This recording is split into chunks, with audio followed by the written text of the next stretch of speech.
maliwanag na hindi maganda yung naging resulta po niya nung ICI. Instead na mailabas yung katotohanan, itong Independent Commission for Infrastructure, ay para bang nagamit pa sila para mapagtakpan yung totoo na nangyari po dyan sa issue ng corruption. So, Kaugnay pa rin po dito sa usapin ng issue dyan po sa Middle East, epekto po nito sa ating bansa. May makakasama po tayo live dito po sa studio, isa pong veteranong abogado at isang PDP laban na official at chairman po ng Association for Philippines-China Understanding o APCO. Walang iba kundi si Attorney Raul Lambino. Attorney, magandang umaga. Welcome po dito sa Pulso ng Bayan ng SMNI. magandang umaga, Jade, at magandang umaga, Admar, at magandang umaga po sa lahat ng ating mga minamahal na kababayan, lalong-lalo na po yung mga overseas Filipino workers o migrant workers na nandyan po sa gitnang silangan. Ayan, bago tayo magtanong doon sa Middle East, Attorney, bakit daw kayo naka-kulay green ngayon? May ibig po bang sabihin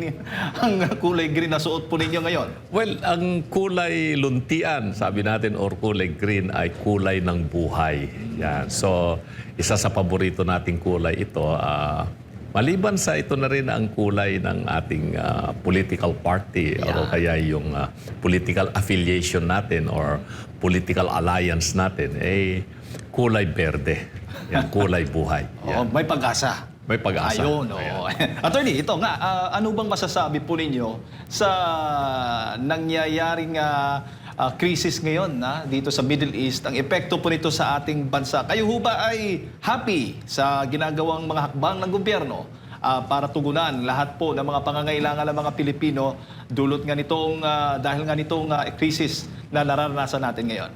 Yung nangyayaring digmaan po dyan sa Iran, yung labanan ng Iran at saka ng Amerika at Israel na lumalawak itong kaguluhan na yan sa buong gitnang silangan ay apektado po ang buong mundo dyan.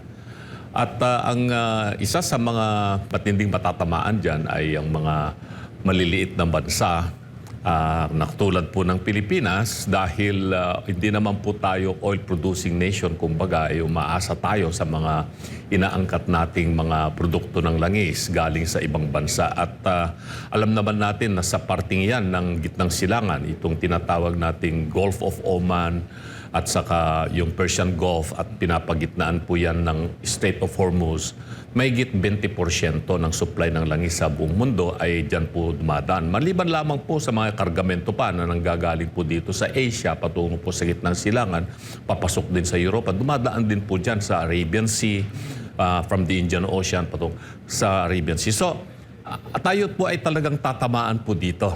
At iyan ang malaking problema natin sa ngayon dahil nakita na natin yung nagtaasang presyo ng krudo, ng gasolina sa buong Pilipinas. At yung supply ay namimiligro kung meron pa ba tayong makukuha, kung meron pa tayong pambili, kung meron tayong pambili, saan tayo bibili.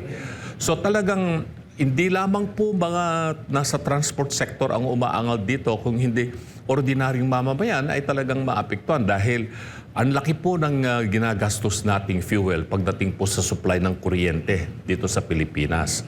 Hindi lamang po yan, pati mga magsasaka po natin tatamaan ng matindi dahil yung fertilizer, yung abono o pataba sa lupa ay nanggagaling doon primarily din po dyan sa supply ng langis, no? So, saan tayo kukuha ngayon ng murang mga fertilizer para sa ating magsasaka? Mamimiligro rin po yung ating food security. At pag alam natin yung food security is a national security matter, matindi ito. Baka mas matindi pa itong harapin nating problema o hinaharap nating problema kaysa sa yung experience natin ng COVID. Pag tumagal pa po yung digmaan po dyan, hindi ko alam kung ano mangyayari sa buong mundo. Opo. Pero sa ngayon ba, ano bang mga programa, hakbang na ginagawa ng gobyerno ang inyong nakikita na tumutugon dito sa pangangailangan niya ng mga Pilipino? Well, unang-una dapat po nating tingnan yung kaligtasan ng ating mga overseas Filipino workers na naiipit po dyan sa gitnang silangan. Hindi lamang po dyan sa Israel o kaya sa Iran, pati na rin po yung mga karating bansa po dyan, Iraq, Bahrain, Qatar, Oman, United Arab Emirates, Kingdom of Saudi Arabia. O pati na rin po doon sa may parte ng Turkey, baka lumala pa po yung problema po na yan. So, ano ba talaga yung programa ng gobyerno o kaya yung kanilang inihanda? para mailikas itong ating mga mamamayan. Hindi lamang din po yan, yung remittances pala ng overseas Filipino workers ay apektado po dahil napakalaki po ng pera na nanggagaling po dyan sa Middle East na pinapadala ng ating mga overseas Filipino workers sa kanilang mga pamilya naghihintay po rito ng ayuda. Pag wala pong maipadala po dyan, talaga pong babagsak din po yung ekonomiya natin. Alam naman po natin, almost $40 billion ang pinapadala ng mga overseas Filipino workers. Yan nga yung sumasalba sa ekonomiya natin kasi lagi tayong budget deficit, wala tayong mapagkunan ng panggastos ng gobyerno. Pero dahil sa overseas Filipino workers, kaya tinawag po silang mga bagong bayani na tuloy-tuloy ang pagtulong nila sa ating ekonomiya dahil dyan po sa remittances. So, hindi ko alam kung ano yung hakbang ng gobyerno, kung sakali man meron. Baka wala. Ang tingin ko, wala silang naging hakbang para mailikas itong mga overseas Filipino workers na hanggang ngayon naghihintay kung talaga bang meron bang maipapadalang eroplano roon, meron bang chartered flights, meron pa bang pambayad ang Pilipinas para sa mga chartered flights na ito. Sinong bansa ang magbibigay sa atin ng eroplano para mailikas itong ating mga kababayan? Wala po akong nakikita. At marami pa po akong mga opinion po dyan. Tulad ng ginagawa ng gobyerno ngayon para maibsan yung presyo ng produkto ng langis, ay ibababa po nila yung excise tax. Bibigyan ng kapangyarihan ang presidente sa pamamagitan ng batas na ipapasa ng Kongreso para nang sa ganun ay bumaba pa yung presyo. Pero sa pangkalahatan, itong pagbaba ng excise tax ay hindi po makakatulong ng malaki sa ekonomiya ng Pilipinas in the long run. Siguro pang short term ito, pero alam po ninyo, sabi ko, itong action ng gobyerno na ito, yung pagbaba ng excise tax, tabihin na natin ang katotohanan, this is more a political move than an economic relief. Kasi ang daming programa ng gobyerno ang maapektuhan, yung social concerns. Saan po kuha ng pondo ang pamahalaan kung ibababa mo yung excise tax? Tatamaan ang mas maraming Pilipino kaysa sa walang panggastos ang gobyerno. So, hindi rin po yan makakatulong sa totoo lang, in the long run, yung pagbaba ng excise tax. Yung fuel subsidy. Yung fuel subsidy ay meron na bang talagang wala na bang supply at kailangang magbigay na ng subsidy sa ating mga tsuper? Okay rin po yun, pero hanggang kailan magbibigay ng fuel subsidy? Pang-isahan lang ba yung bigay na 5,000 sa mga tsuper at wala nang susunod? At kung susunod, gaano kadalas ito? Yan ang problema. Kasi itong pagtaas ng presyo ng lahat ng bilihin, ito'y issue ng supply and demand. Kung may supply tayo makukuha at may pambili tayo, ay bababa yung presyo. Hindi ko alam kung totoo yung sinasabing datos ng ating pamahalaan, ang Department of Energy, na meron daw po tayong mga nakaimbak pa na supply ng produkto ng langis, good for 50 days. Pero bakit nagtataasan ng ganong kataas itong mga presyo ng mga petrolyo? Baka nangangamba itong ating mga retailers na wala nang darating. So wala silang magagawa kung hindi magtaas na sila ng presyo. May mga kausap po ako na mga importer ng langis itong mga nakaraang araw. At sinasabi nila na nag-triple na yung presyong binabayaran nila ng supply ng langis. So kung meron silang dati na bibiling 3 million liters, ay ngayon hanggang 1 million liters na lamang yung kaya nilang bilhin base doon sa kanilang kapital. So talaga pong merong kakulangan ng supply. At iyan po ang pinapangambahan natin kasi yung ating supply ng kuryente sa buong Pilipinas, ang laki po ng ginagastos natin pagdating po dyan sa langis na ginagamit natin para magkaroon tayo ng supply ng kuryente. At pag nawalan tayo ng supply ng kuryente, ano mangyayari? Brownout dito, blackout doon.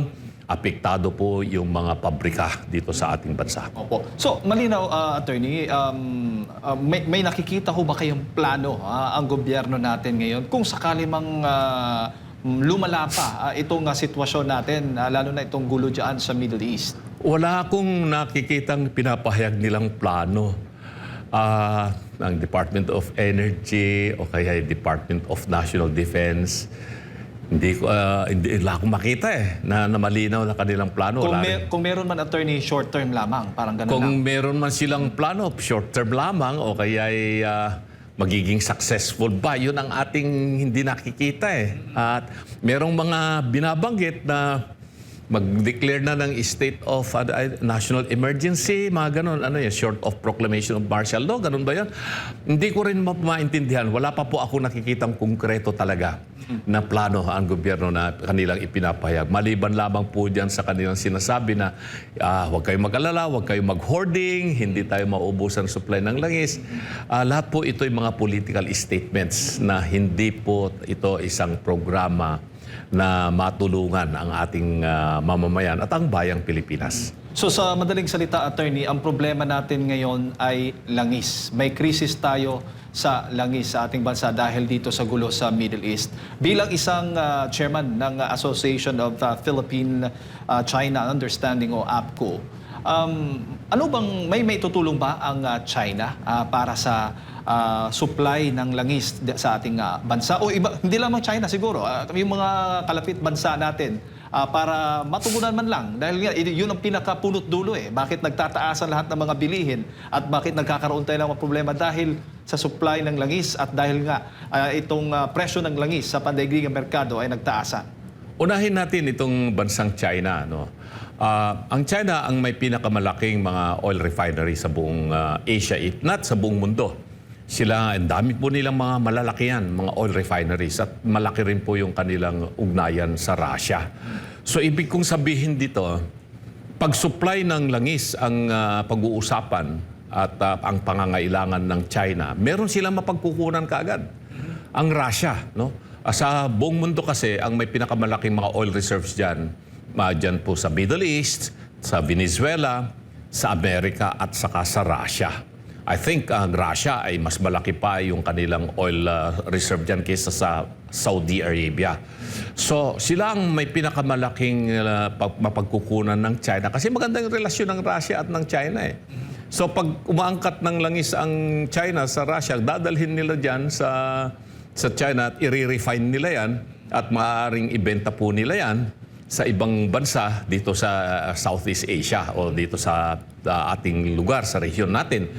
Pero maganda ba yung relasyon natin ngayon sa China? Yun ang malaking katanungan eh. Kaya ako po bilang chairman ng Association for Philippines-China Understanding, lagi kong sinasabi yan na meron man tayong kunting sigalot po dyan sa West Philippine Sea o dyan sa South China Sea, sa China. Eh hindi po yun dapat ang maging ultimate definition ng ating foreign relations with China.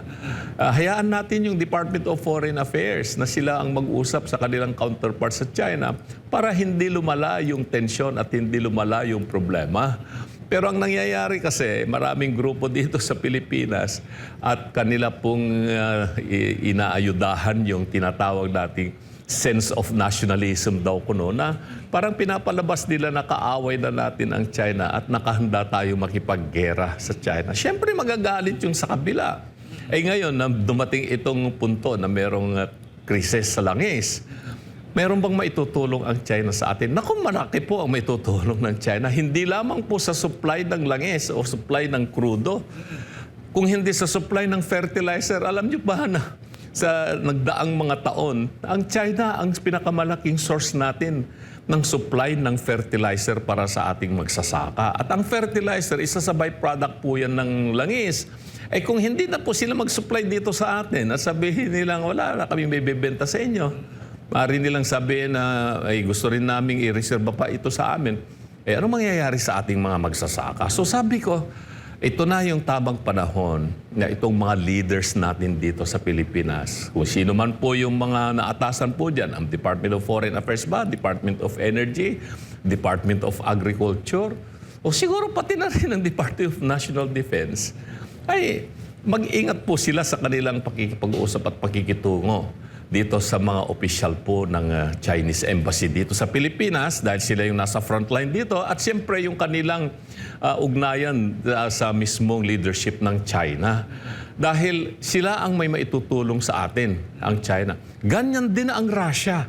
Malaki rin po ang maitutulong ng Russia sa atin kasi sila nga po ang panggagalingan ng supply. So sasabihin ng Russia sa China na, oh, yung bibigay namin sa iyong mga langis na bibilhin ninyo ay pag magbenta kayo sa Southeast Asia, isama nyo yung Pilipinas sa inyong magiging mga parokyano pagbebentahan nyo ng langis.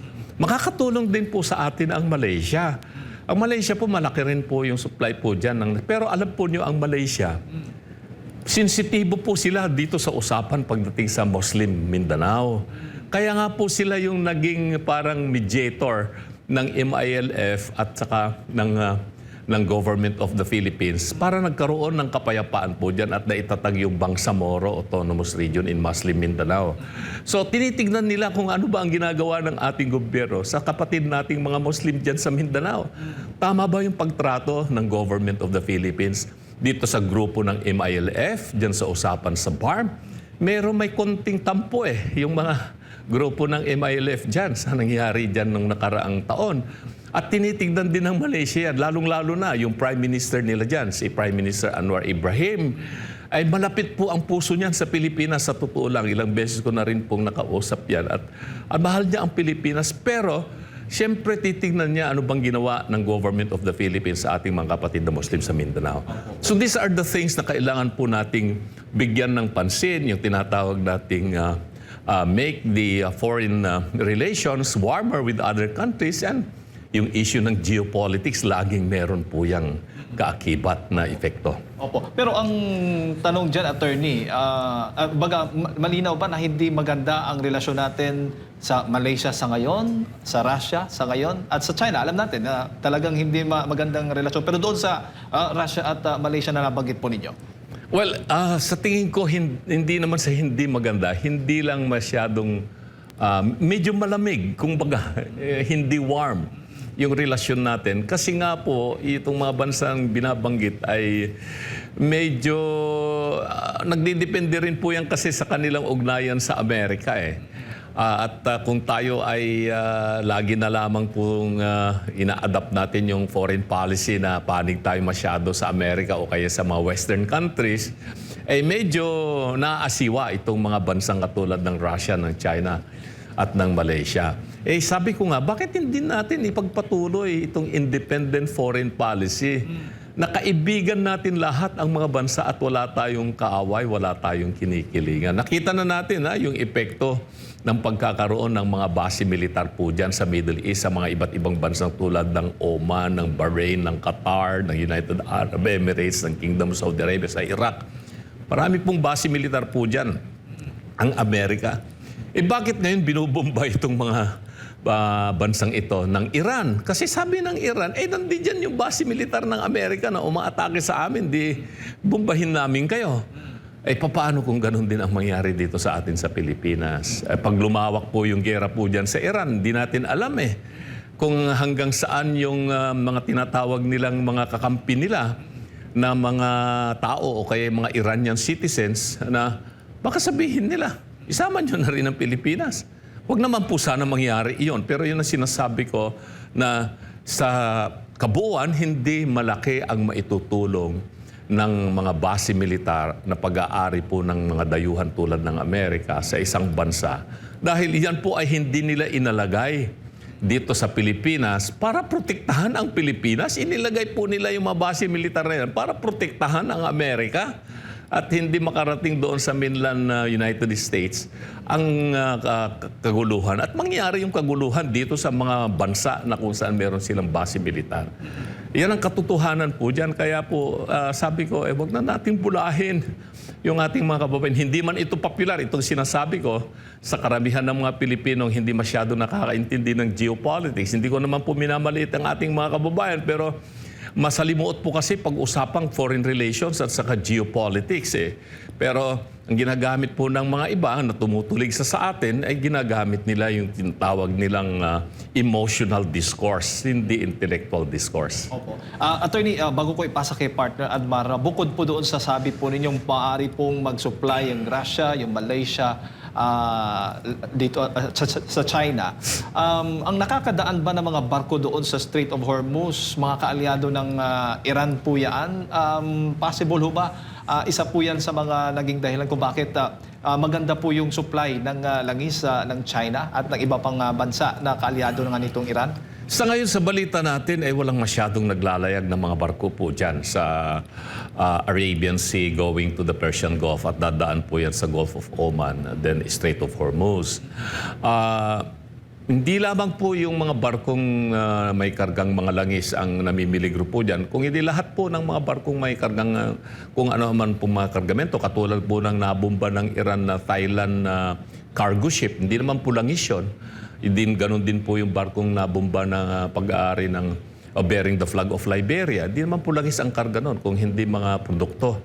So, sa ngayon ay limitado talaga yung mga dumadaan daw pong mga barko po dyan sa Strait of Hormuz. Kasi nga, well, sabi ng Amerika, wala raw silang nakitang mga nakalagay na mga mina na itinanim ng Iran kasi napasabog na nila yung buong Navy ng Iran, pati na rin yung mga maliliit na barkong pwedeng sila'y magtanim ng mina po dyan sa karagatan sa Strait of Hormuz. Pero andyan pa rin po kasi yung maraming drones eh. Libo-libo pa po yung mga drones ng Iran dyan at marami na rin po silang mga missile na nandiyan pa, mga short-range missile yan na maaaring hanggang 200 kilometers, 300 kilometers ang distance po niyan. So hindi pa po yan natatapos. So yan ang sinasabi ng Amerika na humingi sila ng tulong sa mga bansa sa Europa o kaya pati sa China. Sinabi ni President Trump na sana yung China magpadala ng kanilang naval vessel para tulungan na maprotektahan yung Strait of Hormuz na kung sakali man pong may aataking mga drones o kaya missile galing sa Iran ay hindi matatamaan yung mga barkong dadaan po dyan. Ang sumagot ang Iran, sabi ng Iran, well, maliban sa barko ng Amerika at Israel, ay pwedeng maglayag yung mga barko ng China, ng ibang bansa. Ay, pero ano ba naman yan? Kay paniniwalaan mo ba, tinamaan nga yung barko ng Thailand eh. So yan ngayon ang isang issue kasi kung ikaw naman yung may-ari ng barko, magkano ba ang isang barko? May mga barko po dyan na $1 billion ang halaga o $2 billion ang halaga. Isasapalaran mo ba yung barko mo para dumaan po dyan sa Strait of Hormuz? So, it's not an issue of whether the Strait of Hormuz is really safe and can be protected by the naval armada of United States or other countries. Pero decision po yan ng mga may-ari ng barko. Yung mga kumpanya na naglalayag dyan. Papayagan ba nila yung kanilang mga barko na dumaan dyan? Papaano kung tinamaan sila ng missile o kaya ng mga drones? Siyempre, maapektuhan po dyan ay yung mga kumpanya na may-ari ng barko. Mga insurance companies ba nakahandang magbayad kung sakali man? So, malaki po ang isigalot po dyan ang issue. So, tingnan natin itong mangyayari sa mga susunod pang mga araw o linggo. Mag-aapat na linggo na yata itong gerang ito. At sinabi nga ni President Trump, abutin lang ng mga 5 hanggang 6 na linggo. Tingnan natin, sana nga matapos na kaagad ito. Attorney, magandang umaga, Sir Marco. Yes, Edmar, yeah. Dito naman po tayo sa issue ng korupsyon na sana'y makatutulong sa panahon ng krisis po. Kasi dito pa lang sa ibinulgar ng Brave 18, tinaguri ang Yes. Brave 18 is nasa 800B. May report din na umaabot na ng trilyong piso. Gaano kahalaga itong ganitong halaga ng pera? Lalo na sa panahon ngayon ng krisis po, Attorney. Well, unang-una bago ko sagutin dyan, Edmar, gusto ko munang magbigay ng isang snappy salute sa mga Brave 18 natin sa kanilang pahayag. At sumusuporta po tayo sa kanila, sa kanilang matibay, matatag at matapang na mga pinahayag. Well, yan ang masakit sa nakikita nating pagtrato ng pamahalaan dito sa mga naglabasang mga testigo na parang bakit sila parang sila na yung akusado sa ngayon kaysa sa sila yung gagamitin ng pamahalaan para malaman ng buong katotohanan at matukoy kung sino-sino yung mga kasangkot ng mga opisyal ng pamahalaan na humahawak ng matataas na pwesto hanggang sa kasalukuyan. Kung itong sinasabi nilang trilyon na nawala dahil lamang po dyan sa flood control, pinag-uusapan natin 2022, 23, 24, 25 na flood control. Kung yung trilyon na yan, pinambili na lang sana ng langis at ginawang strategic reserve ng Pilipinas, dumating ganito ang sitwasyon, hindi tayo mababahala kasi sa buong Asia, isa sa bansa na walang strategic oil reserve ay ang Pilipinas. Ay yun ang nakakabahala talaga. No? So tapos gusto pang pagtakpan itong pinahayag na corruption nung nakaraang taon ng mismong Pangulo ang nagsabi niyan sa kanyang State of the Nation address. Parang walang nangyari sa investigasyon. Nagbuo-buo pa tayo ng infrastructure commission, ICI investigation, di ba? Parang walang nangyari. Asan ang report? At walang lumalabas. Nagsialisan na nga yung ibang mga director po dyan. Dahil hindi ko alam ang kanilang mga personal na rason, pero maliwanag na hindi maganda yung naging resulta po niya ng ICI. Instead na mailabas yung katotohanan, itong Independent Commission for Infrastructure, ay para bang nagamit pa sila para mapagtakpan yung totoo na nangyari po dyan sa issue ng corruption. So hanggang ngayon wala silang mailabas-labas. Ganyan din ang nangyayaring investigasyon sa Senate Blue Ribbon Committee. Hanggang ngayon wala pang lumalabas na report ang Senate Blue Ribbon Committee. At bakit tayo patawag itong mga Brave 18 na nagko-corroborate doon sa unang statement ni Sergeant Orly Gutesa na sinasabing nagkaroon na raw po siya ng recantation. At asan na ba si Sergeant Gutesa? Hindi natin alam kung nasaan na at bakit niya gumawa ng ganong klaseng statement nung una sa Senado, and then eventually daw ay naglabas siya ng kanyang recantation. So, talaga pong dismayado ang sambayan ng Pilipino. At alam po natin na itong krisis na naman na ito na dumating sa ating bansa, apektado po ang buong mundo, hindi ko alam kung saan ang direksyon ng Pilipinas, saan patungo po ito. Ang pakiusap po lamang po sana ay hindi po magkaroon ng malawakang kaguluhan. Ang gera po dyan sa Iran para matapos na po ito, maibsan yung ating mga problema rin kahit papaano at tayo rin po, magmadyag po tayo at maging mapayapa sa ating mga hakbangin. So in short po, Attorney, napakahalaga kung napanindigan ng ating gobyerno yung independent foreign policy na magkaroon tayo ng alternatibong mga bansa na kaibigan natin na matulungan tayo sa panahon ng krisis. Hindi pa po huli ang lahat. Alam naman po ninyo yung foreign relations ay isang dynamic at tuloy-tuloy po yan na pwede nating baguhin at yung direksyon. Sana po ang gobyerno natin ay gumawa kaagad ng hakbang para mapabuti ang relasyon natin sa China. Na hindi natin isasakripisyo yung claim natin dyan sa West Philippines. Ipagpatuloy pa rin natin yung issue na yan at mapag-uusapan naman sa dialogue Huwag lang daanin po dyan sa mga propaganda na kung ano-ano mga pinapalabas na gusto nilang pag-initin ang kaisipan ng mamamayang Pilipino o kaya yung silakbo ng damdamin kumbaga ay kanila pong bibigyan pa ng mas mahalaga kaysa sa maghanap ng solusyon. So yan po yung ating dapat na gawing hakbang. Tuloy-tuloy po yung pagkipag-ugnayan natin sa mga bansang ito dahil sila ay ang pwedeng tumulong sa atin. Alam naman po natin ang kakayahan nila. Marami po silang oil reserve, marami silang oil refineries, marami silang supply ng fertilizer o abono, pataba sa lupa na kailangan natin sa Pilipinas. Pero ang napagtutuunan yata ng pansin or sa tingin niyo po itong issue po ng impeachment laban kay Vice President Sara Duterte, napapanahon na po ito at meron pang nababanggit na magkaroon ng mini trial na ang pagkakaintindi natin, hindi po ba ang Senado lang po ang pwedeng magkaroon ng trial ukol po dyan? Parang dito na nababaling yung atensyon ng ating gobyerno yata. Tama yan, Admar. At yun, isa na namang hindi ko masabi kung nakatutuwa ba yan o kaya nakakatawa o nakakainis yung kanilang ginagawa.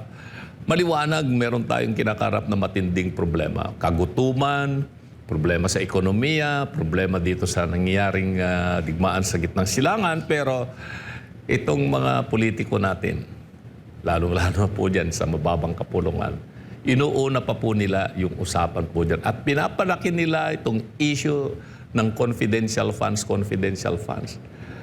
Binanggit na po yan ng mga maraming mga eksperto, mga dating opisyal ng Commission on Audit, na walang pagkakamali po dyan sa liquidation na ginawa ni BP Sara pagdating po sa confidential fund. In fact, isa sa mga congressmen, isang senior congressman dyan, ang nagsabi na dati siyang namuno rin ng ahensya ng gobyerno at gumamit din siya ng confidential funds. At ganun talaga yung sistema ng pagliliquidate ng confidential funds. At alam nyo, bilang isang abogado, dinaanan ko rin po yan Naging abogado po ako ni dating Presidente Gloria Macapagal Arroyo at nasampahan siya ng kaso pagdating po dyan sa confidential funds na yan. Kaya po siya naikulong ng Aquino administration noong 2010 to 2016 ng plunder case. Pero napatunayan natin na tama yun, yung kung paano nililiquidate yung confidential funds.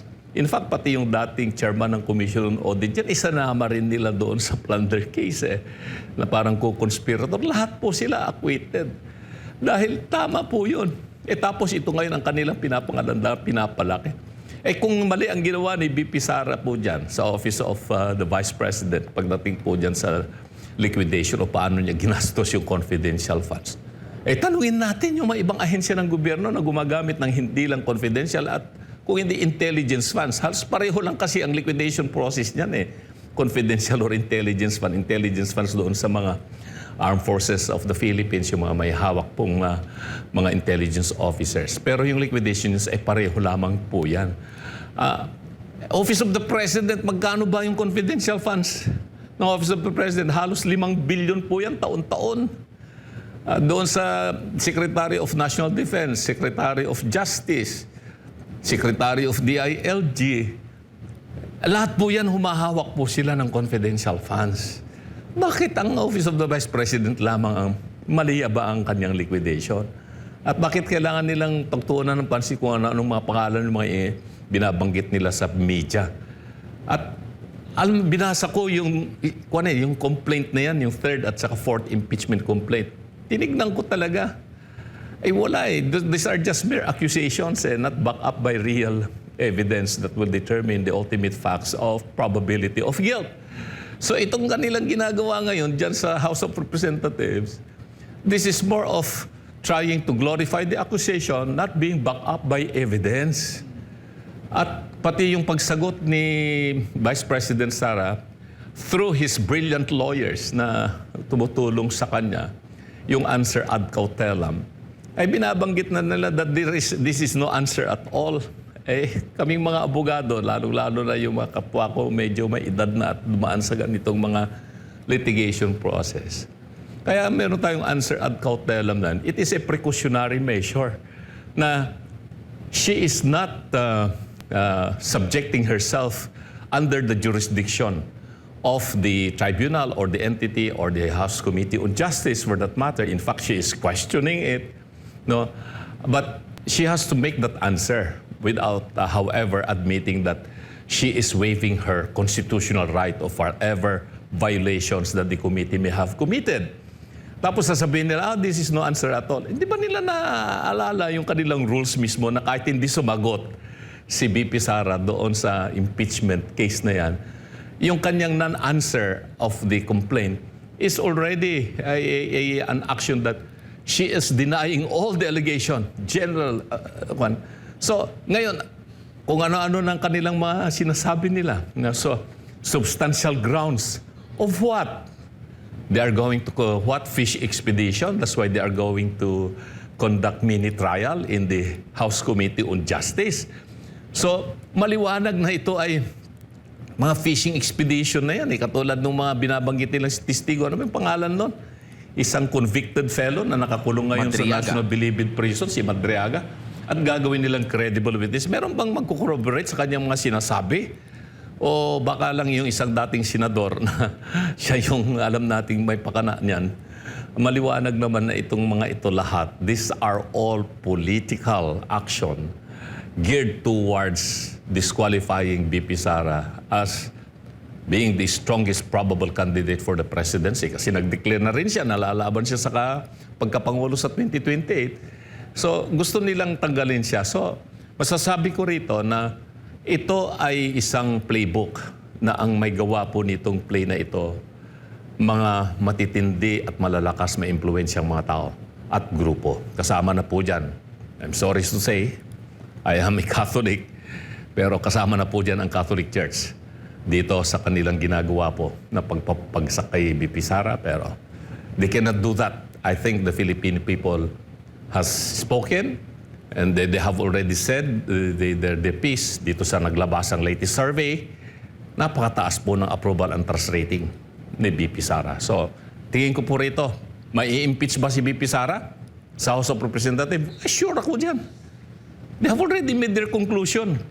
Kung ano man po yung binabanggit po nila ngayon na ito, these are just a way for them to justify the action that they are going to take later on. But they know that they have already made up their mind, or there was already a decision made by whoever is behind this impeachment against her, na ito ang dapat na mangyari.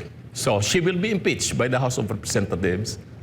But will she be convicted by the Senate? Yan ang malaking katanungan na ating aabangan. At sana po, ay kung ano man po yung proseso na lalabas dito, maging peaceful ang taong bayan. I hope that the Filipino people will be more resilient, more patient, that this is not going to result into what I call, a possible disturbance of the peace and order and security of our country. Opo, siguro bilang panghuli, kung wala nang katanungan si partner Jada, attorney, ano na lang po ang inyo pong mensahe sa taong bayan ngayon, mapadito ba sa Pilipinas o nasa abroad, sa lahat po ng mga wala pang kasiguraduhan at katiyakan ng mga pangyayari po ngayon sa ating bansa, attorney? Sa ating mga kababayan na nasa gitnang silangan na naiipit po dyan sa nangyayaring kaguluhan po, wala po akong personal na magagawa kung hindi manalangin po ako para sa inyong kaligtasan po dyan. At iniimbitahan ko rin po ang sambayan ng Pilipino na dalangin po natin ang ating mga kababayan po na ligtas po sila dyan sa gitnang silangan sa kaguluhan na nangyayari. At sa ating mga ibang mga migrant workers sa buong mundo, saan man po kayo naroroon, ay tulungan po natin ang ekonomiya ng Pilipinas. Huwag niyo pong kalimutang magpadala ng inyong mga remittances sa inyong mga mag-anak dito sa Pilipinas sa malaking maitutulong hindi lamang po sa kanila, kung hindi sa buong bansa po ng ating minamahal na Pilipinas. At bago ako makalimutan pala, may isang kaibigan ko, si Attorney Israelito Torion. Bobet, boss, idol, happy birthday nga pala. Yan, maligayang kaarawan, Attorney Bobet Torion. At sa lahat po ng ating mga kababayan dito sa ating bansa, ay tiisin pa po natin itong dinaranas nating kahirapan. Huwag po tayong mawalan ng pag-asa. Meron pa pong pag-asa na sisikat pa rin ang araw kahit na po yung masyadong makapal ang kaulapan ng problema na hinaharap po natin. Yun lamang po at magandang umaga po sa ating lahat. Maraming salamat, attorney, sa inyo pong oras at sa pagbibigay ng inyong impormasyon na ngayong umaga sa ating mga kababayan. Mga kababayan, si attorney Raul Lambino, isa pong veteranong abogado, PDP Laban official na ating nakasama na pakinggan po ngayong umaga. Samantala, break lang muna tayo. Magbabalik po ang Pulso ng Bayan.